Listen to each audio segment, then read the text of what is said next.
Hello বন্ধুরা, সবাই কেমন আছো? আশা করি সবাই ভালো আছো। সুইটি সাহা ব্লগে তোমাদের সবাইকে ওয়েলকাম। আজকে এসেছি আমরা সবাই মিলে পিসির বাড়িতে। আমার পিসির বাড়িটা আমাদের বাড়ি থেকে একটু দূরে আছে, আর বাড়িটা যেখানে আছে সেটা কিন্তু হচ্ছে আদিবাসী পাড়া। আর আদিবাসী পাড়া মানে চারিদিকে শুধু মাটির বাড়ি। আগে যখন ছোট ছিলাম তখন কিন্তু আমরা সবাই মিলে কিন্তু পিসির বাড়িতে যেতাম। আর পিসি বাড়ি যাওয়ার মূল উদ্দেশ্যই ছিল যে আদিবাসী পাড়াটাকে দেখার। এই জায়গাটা যে দেখতে পাচ্ছ এটা কিন্তু একদমই ফাঁকা, এখনও বাড়িঘর হয়নি। আর কয়েকদিন আগেই কিন্তু এই ফাঁকা জায়গাটাতে কিন্তু প্যান্ডেল ছিল। এর আগের ভিডিওতে আমি দেখিয়েছিলাম যে আমার পিসির মেয়ের বিয়ে, তো এই পিসির মেয়ের বিয়ে হলো কিছুদিন আগে। তো এই জায়গাটা একদমই এখন ফাঁকা।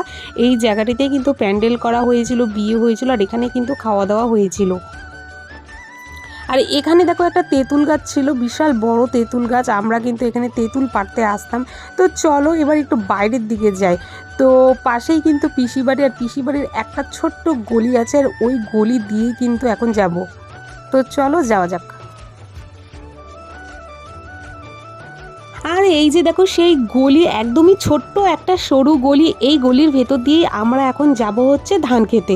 তো পিসি বাড়িটা একটু সামনে, তার পেছনে এই যে ফাঁকা বাড়িটা দেখছো এটাও কিন্তু ওদেরই, কিন্তু ওরা কেউ এই পেছনের বাড়িটাতে থাকে না। এখন বর্তমানে এই বাড়িটা কিন্তু ফাঁকা আছে। তো আজকের দিনটা খুবই সুন্দর ছিল, কারণ আজকে গোটা দিনই আমাদের এদিকে মেঘলা মেঘলা আকাশ ছিল, আর এত হাওয়া হচ্ছিল তো কি আর বলবো।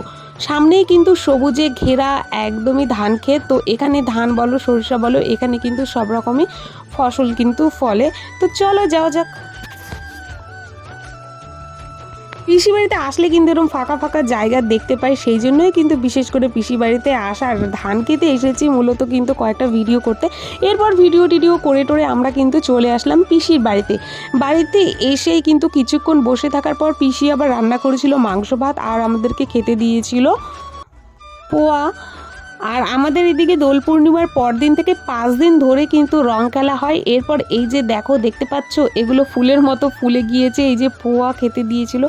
এরপর কিছুক্ষণ থাকার পর আর এই যে দেখো শিব পিসিদের বাড়িতে এই যে শিবলিঙ্গ, এখানে ওরা পূজা করে। তারপর কিছুক্ষণ থাকার পর কিন্তু আমরা সবাই মিলে কিন্তু আবার কিন্তু বাড়ি চলে আসলাম। তো টাটা।